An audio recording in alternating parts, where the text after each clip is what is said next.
সম্মানিত সংসদ সদস্যবৃন্দ, আমি বিশ্বাস করি আমাদের দল কিংবা মত কিংবা কর্মসূচি ভিন্ন হতে পারে, কিন্তু তাবেদার মুক্ত ফ্যাসিবাদ মুক্ত একটি স্বাধীন সার্বভৌম নিরাপদ স্বনির্ভর বাংলাদেশ প্রতিষ্ঠায় আমাদের মধ্যে কোনো বিরোধ থাকতে পারে না, বিরোধ নেই।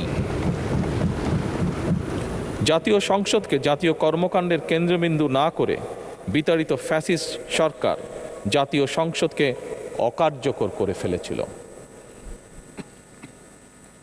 আমরা এই মহান জাতীয় সংসদকে সকল যুক্তি, তর্ক আর জাতীয় সমস্যা সমাধানের কেন্দ্রবিন্দুতে পরিণত করতে চাই।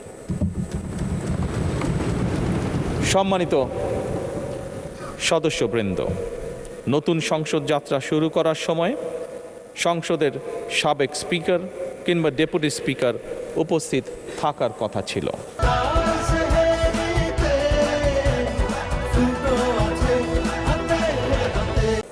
কিন্তু পতিত পরাজিত বিতাড়িত ফ্যাসিস্ট সরকারের জনবিরোধী এবং গণবিরোধী কর্মকাণ্ডের ফলে যে জনরোষ তৈরি হয়েছে বা জনরোষ তৈরি হয়েছিল, তাতে এই মহান সংসদের সাবেক স্পিকার বা ডেপুটি স্পিকারকে খুঁজে পাওয়া যায়নি। তাদের কেউ কারাগারে, কেউ নিখোঁজ কিংবা কেউ পলাতক।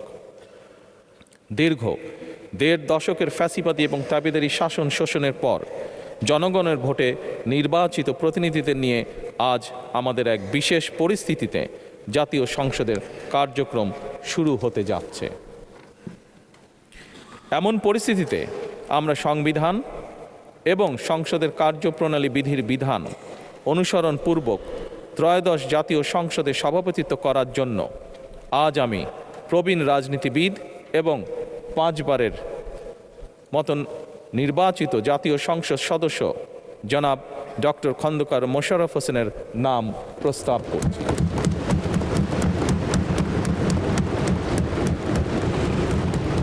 সম্মানিত সংসদ সদস্যবৃন্দ, আমাদের সংসদীয় রীতিনীতির ইতিহাসে এই ধরনের পরিপ্রেক্ষিত নজিরবিহীন নয়।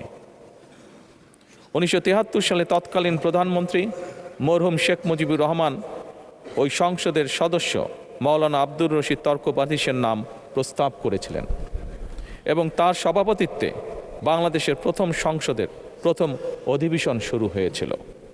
আমি জাতীয় সংসদের সকল সম্মানিত সদস্যকে স্বাগত এবং ধন্যবাদ জানাই। আল্লাহ হাফেজ। বাংলাদেশ জিন্দাবাদ।